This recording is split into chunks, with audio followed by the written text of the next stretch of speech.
रोहित पिता से आज्ञा लिया और रोहित महारानी से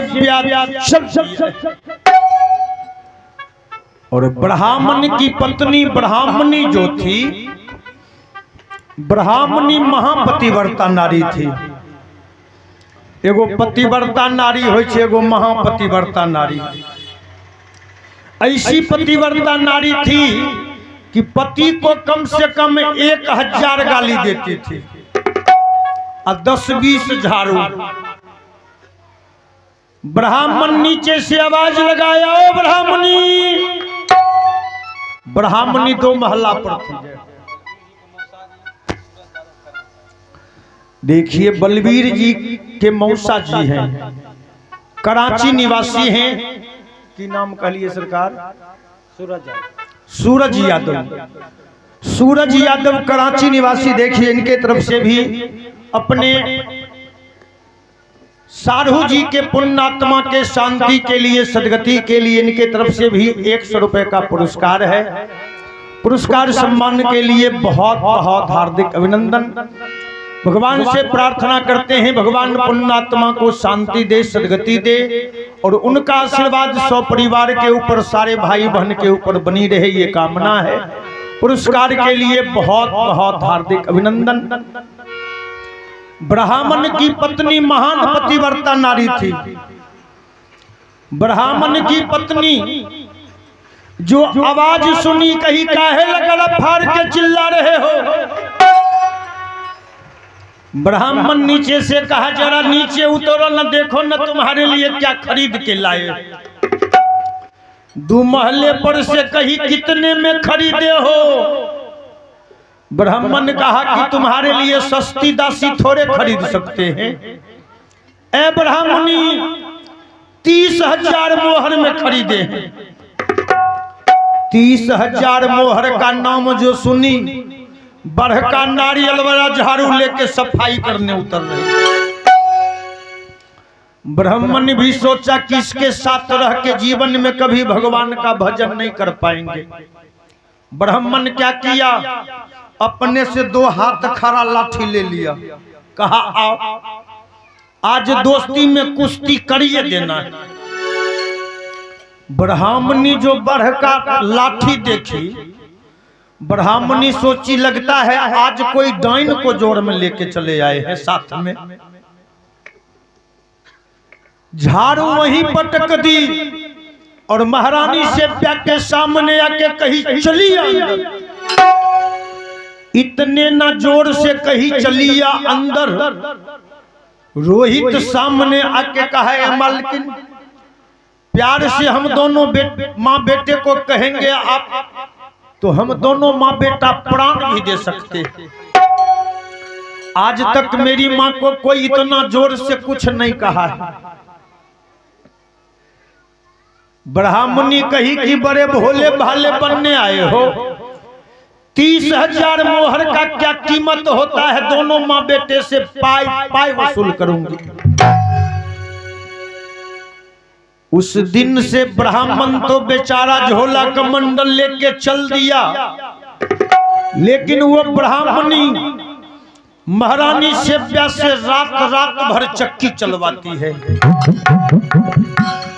और रोहित को काम मिला था, ब्राह्मणी के चारों बच्चे का जो गंदा कपड़ा होता था, वो गंदा कपड़ा एक पोटली में ब्राह्मणी बांध देती और रोहित के माथे पर रख देती। गांव के बाहर पाठशाला था, पाठशाला पर रोहित जाता, वहीं एक कुआं था और कुआं पर जाके वस्त्र को साफ करता, पसार देता था।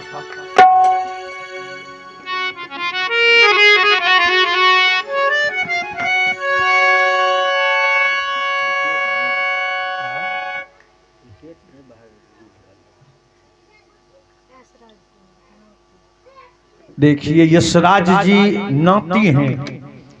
नाती के तरफ से अपने नाना जी के पुण्यात्मा के शांति के लिए, सदगति के लिए 101 रुपए का पुरस्कार है।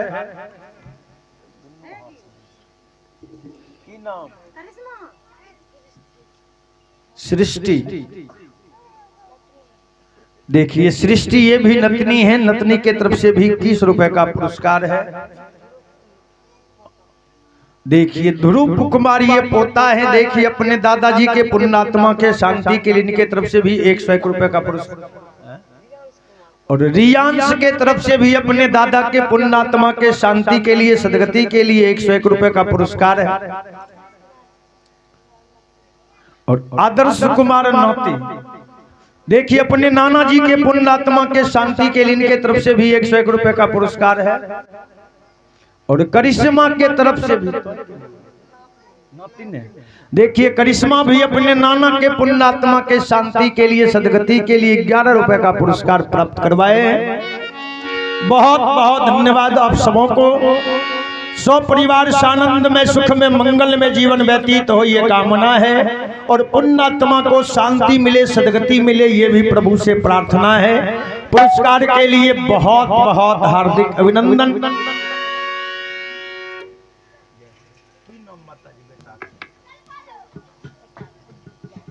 देखिए कुलदीप यादव जी की माता जी इनके तरफ से भी आशीर्वाद है। निक्की अपने नाना के पुण्यात्मा के शांति के लिए सदगति के लिए इनके तरफ से भी पुरस्कार है। बहुत बहुत धन्यवाद।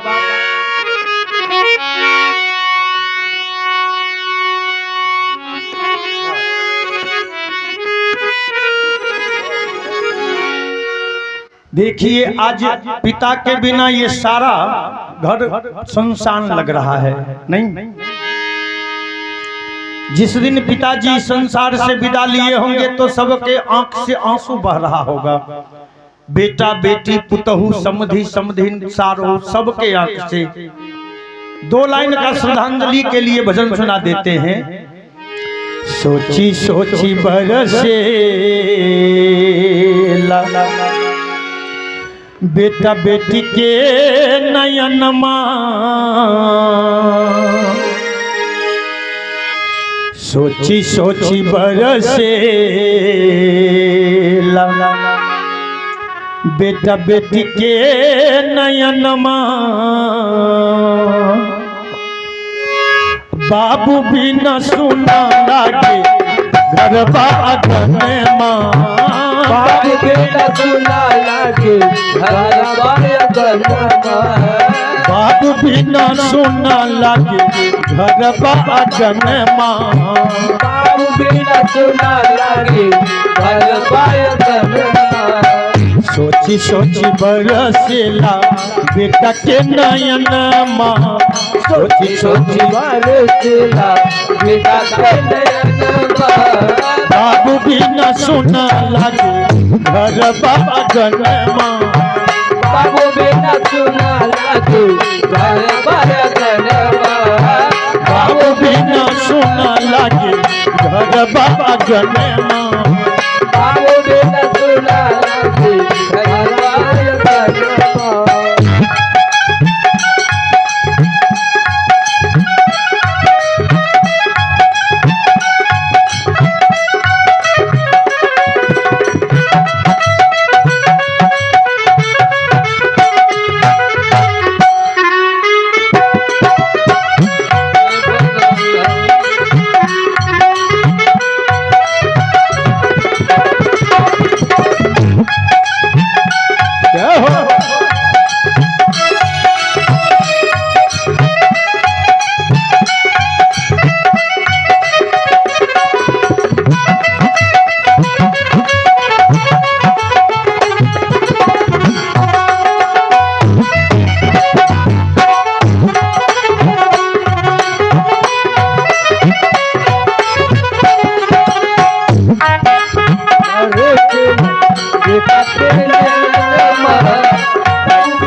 गहुआ समाज जुटल गोतिया पड़ोस हो, गहुआ समाज जुटल गोतिया पड़ोस हो, गहुआ समाज जुटल गोतिया पड़ोस हो।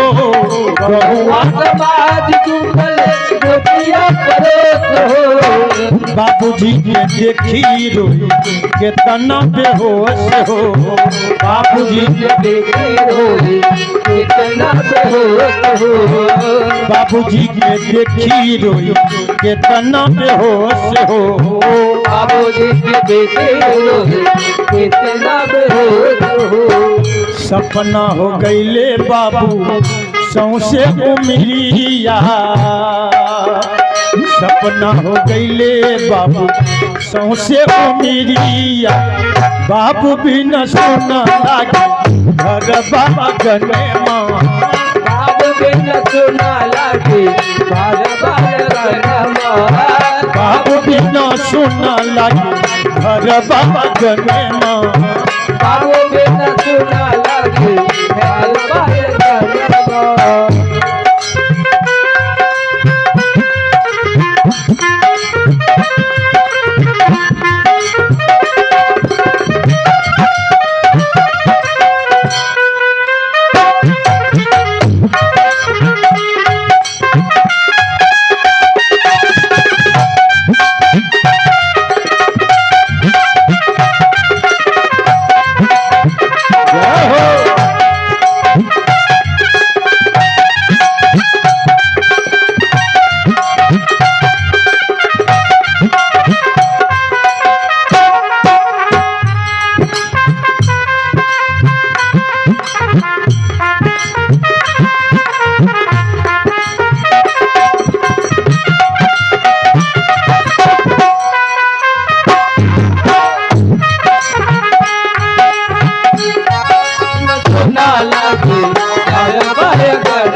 कैसन लिख ले दैबा विधि के विधान हो। कैसन लिख ले दैबा विधि के विधान हो। कैसन लिख ले दैबा विधि के विधान हो। कैसन लिख ले दैबा विधि के विधान हो। काहे न निकल पहले हमारो परान हो। काहे न निकल हमरो पहले परान हो।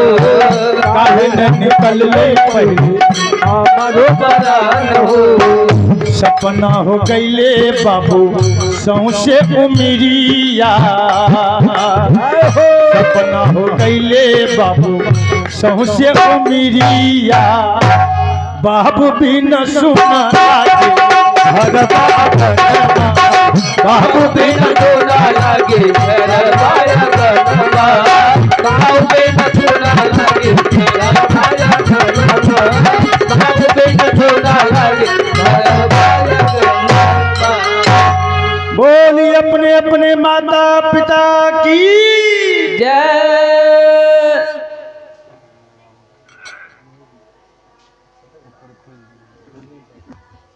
आइए निवेदन कर रहे थे, कथा सुना रहे थे। अब उस दिन से महारानी से और रोहित को नित्य का काम मिल गया। अब रोहित महारानी से को यहाँ छोड़ दिया जाए, महाराज हरिश्चंद्र के पास चला जाए। आज विश्वामित्र आके महाराज हरिश्चंद्र से कहा है, हरिश्चंद्र आज 30वां दिन है। आज सूर्य अस्त से पहले अगर मेरा रकम नहीं देगा तो हम तुमको श्राप दे के जला के भस्म कर देंगे। महाराज हरिश्चंद्र कहे कि सूर्य अस्त होने में अभी भी 30 मिनट बचा हुआ है। विश्वामित्र जी कहे जब हम 30 दिन देख सकते हैं तो ये 30 मिनट हम नहीं देख सकते हैं। अगर सूर्यास्त से पहले मेरा रकम नहीं देगा तो हम तुमको जला के भस्म कर देंगे। महाराज हरिश्चंद्र तो दोनों हाथ उठा दिए, ए भगवान आज काशी में मेरा कोई खरीददार नहीं। आज काशी में मेरा कोई खरीदार नहीं। आज काशी में मेरा कोई खरीदार नहीं। आज काशी में मेरा कोई खरीदार नहीं। आज काशी में मेरा कोई खरीदार नहीं। आज काशी में मेरा कोई खरीदार नहीं। आज काशी में मेरा कोई खरीदार नहीं। आज काशी में मेरा कोई खरीदार नहीं। सच तो कहता है, सच तो कहता है मुसीबत में कोई यार नहीं। सच कहता है मुसीबत में कोई यार नहीं। सच तो कहता है मुसीबत में कोई यार नहीं। सच कहता है कोई मुसीबत में यार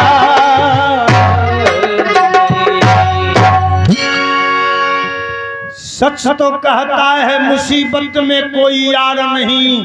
आज काशी में मेरा कोई खरीदार नहीं। महाराज हरिश्चंद्र जो दोनों हाथ उठा दिए, उसी समय उधर से एक लंगड़ा लाठी के सहारे झूमते पहुंच गया और लाठी के सहारे पहुंच के कहा, है बाबू क्या बिगाड़ा है इन महात्मा जी का जो तुम्हारे ऊपर क्रोध बरसा रहे। कहा बिगाड़ा कुछ नहीं हूं बाबा।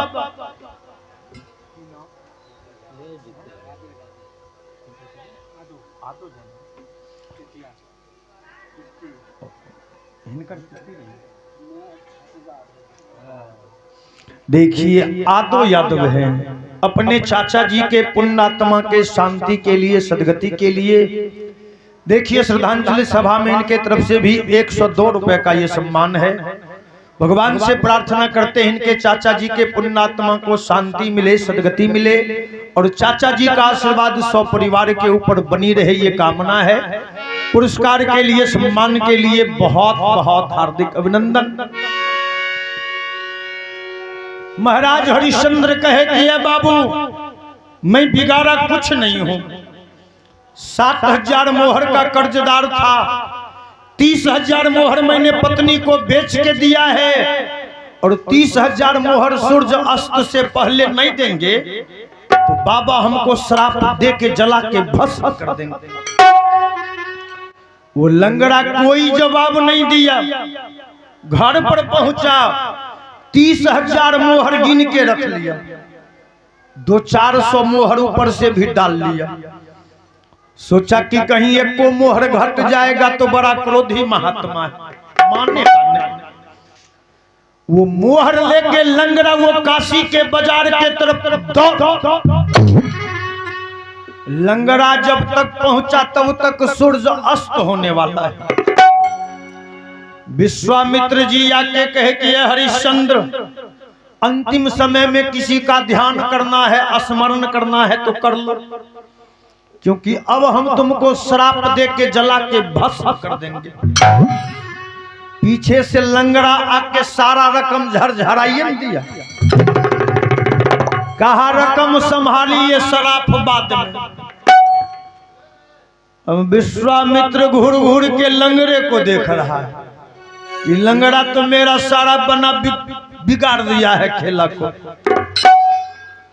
लेकिन महाराज हरिश्चंद्र उस लंगड़ा के चरण पर गिर, ए मालिक आज आपने डूबती हुई नाव की पतवार को थाम लिया है, धन्य हो मालिक। लेकिन वो लंगड़ा का नाम था कालू डोम। काला लुंगी, काला कुर्ता, काला गमछा, कंबल कंधे पर।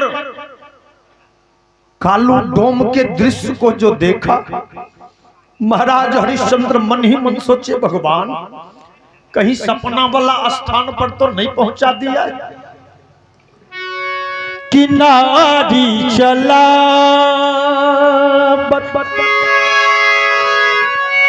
आए चक्की नरे हम फिरों मसान।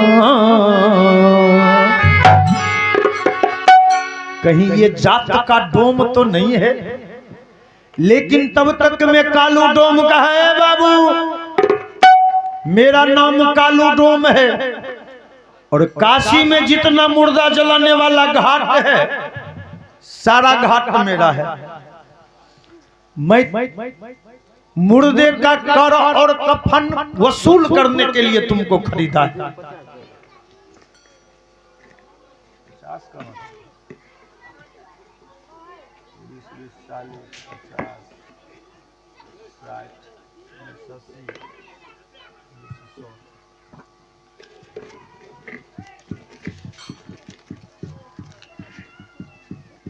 कालू डोम कहा कि ये बाबू तुम्हारा क्या नाम है?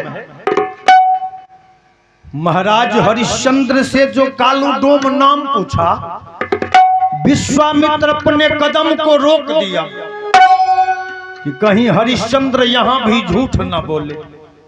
लेकिन महाराज हरिश्चंद्र कहा कि ये मालिक, मेरा नाम हरि है, आप हमको हरिया कह के बुला सकते हो। हरिया नाम जो कालू डोम सुना, एक बार लाठी पर नाच गए। दंड हरिया, कितना सुंदर नाम तेरा नाम रखा है हरि। जितने बार मैं तुमको हरिया हरिया कह के बुलाऊंगा, उतने बार मेरे मालिक हरिश्चंद्र के नाम का संबोधन हुआ करेगा। कालू डोम के मुख से ये बात जो सुना, महाराज हरिश्चंद्र कहे धन्य है भगवान। काशी के डोम के हृदय में हरिश्चंद्र के लिए इतनी बड़ी श्रद्धा। महाराज हरिश्चंद्र कहा कि या मालिक, नौकर अगर साथ हो तो मालिक को वजन नहीं ढोना चाहिए, ये कंबल आप हमको दे दीजिए मालिक। महाराज हरिश्चंद्र कंबल अपने कंधा पर लिया और कालू डोम कहा कि हरिया, तेरा नाम हरि है, इसलिए हम तुमको अब घाट पर नहीं भेजेंगे, तुमको हम अपने घर में रखेंगे। जो बार बार हरिया कह के पुकारने का सौभाग्य हमको मिले, और मैं अपने घर में तुमको भोजन करवा के दूषित नहीं करेंगे, क्योंकि मैं तुम्हारे शरीर पर एगो पवित्र जनेऊ देख रहा हूं। हमको लगता है तू किसी शुद्ध जाति के हो। ए हरिया, मेरे घर के सामने ब्राह्मण का दुकान है, चलो तुम्हारे नाम से ब्राह्मण के दुकान में हम खाता खुलवा देंगे। 2 समय का भोजन जो जी करेगा तू ब्राह्मण के दुकान में कर लेना, पैसा आके मैं दे दिया करूंगा। कालू डोम महाराज हरिश्चंद्र को साथ किए पहुंच गए ब्राह्मण दुकानदार के पास, और दुकानदार से कहा कि ये बाबू, ये मेरा नया नौकर है, इसका नाम हरिया है, इसके नाम से आप एक खाता खोल दो और दिन में 2 समय भोजन आप इसको देना, और पैसा आके मैं दे दिया करूंगा। और ए हरिया, सामने जो ये 2 महला घर दिखाई दे रहा है वही मेरा घर है। भोजन करके तू मेरे घर पर आ जाना, और तेरा काम रहा 2 डग पानी सुबह और 2 डग पानी शाम मेरे स्नान घर में रख देना, और भोजन बनाने के लिए थोड़ा जलावन लाके रसोई घर में रख देना। बाद बाकी तू काशी के बाजार में कहीं स्वतंत्र घूम सकते हो। इतना बात कह के कालू डोम घर चला गया, और ब्राह्मण जो दुकानदार था कहा कि ये हरिया, तू कोई जादू टोना जानते हो? महाराज हरिश्चंद्र कहे नहीं बाबू, मैं कोई जादू टोना नहीं जानता हूं। कहा जादू टोना नहीं जानते हो? तुम्हारे आते आते हरि सारा होटल कालू फ्री करवा दिया है। जानते हो, आज तक कालू डोम किसी को फूटी कौड़ी नहीं दिया है, और तुमको आते आते होटल फ्री करवा दिया है। तू जादूगर नहीं है तब कौन है? कहा मालिक, हम कोई जादू नहीं जानते हैं। तो डोम का नौकर समझ के वो ब्राह्मण दुकानदार हरिया को बर्तन नहीं दिया खाने के लिए। महीनों का देखिए, वो ब्राह्मण दुकानदार कहा कि हरिया तो बोल कौन सा मिठाई चाहिए, जो मिठाई कहोगे वो तौल के देंगे। महाराज हरिश्चंद्र कहे कि बाबू मिठाई मालिकों के लिए बनी होती है, हम नौकर हैं, आप हमको नौकर वाला भोजन दीजिए। देखिए आई काल के नौकर के खगड़िया ले जाइयो, अब बालाजी में चाहे रश्मि स्वीट्स प्लेस में बैठाई दियो की ओकरा कहियो तोरा जे खाए छे खो, हम आबै छियो कचहरी रोड से, तो एको बेर कहते हमरा नौकर वाला भोजन दो, कहते तोरा दुकान में जे सबसे महरग मिठाई छे उ लाबो की खैबे हमें मालिक न हमर पैसा देते। लेकिन महाराज हरिश्चंद्र कहे बाबू हम नौकर हैं, हमको नौकर वाला भोजन चाहिए। क्रोध में आके वो ब्राह्मण क्या किया, महीनों का जल्ला लगा हुआ राहर का सत्तू महाराज हरिश्चंद्र के धोती के खूंट पर दिया है। महाराज हरिश्चंद्र वो जल्ला लगा हुआ राहर का सत्तू लेके तालाब के पास गए, सत्तू को अमनिया किए और अमनिया करने के बाद सत्तू को सान के और सानने के बाद भगवान से कहा भगवान ये आपके खाने योग्य नहीं है भगवान, लेकिन इसे छूकर अदृश्य में भी प्रसाद बना देते तो आज 30 दिन हो गया है। आत्मा यही कह रहा है कि जल्ला लगा है तो है, जल्दी अंदर डाल।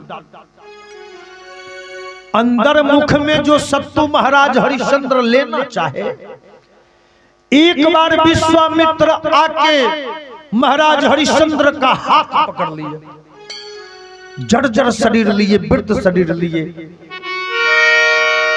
कि पथिक क्षुधा से व्याकुल हूँ, शरणागत में तेरी पहुंचा,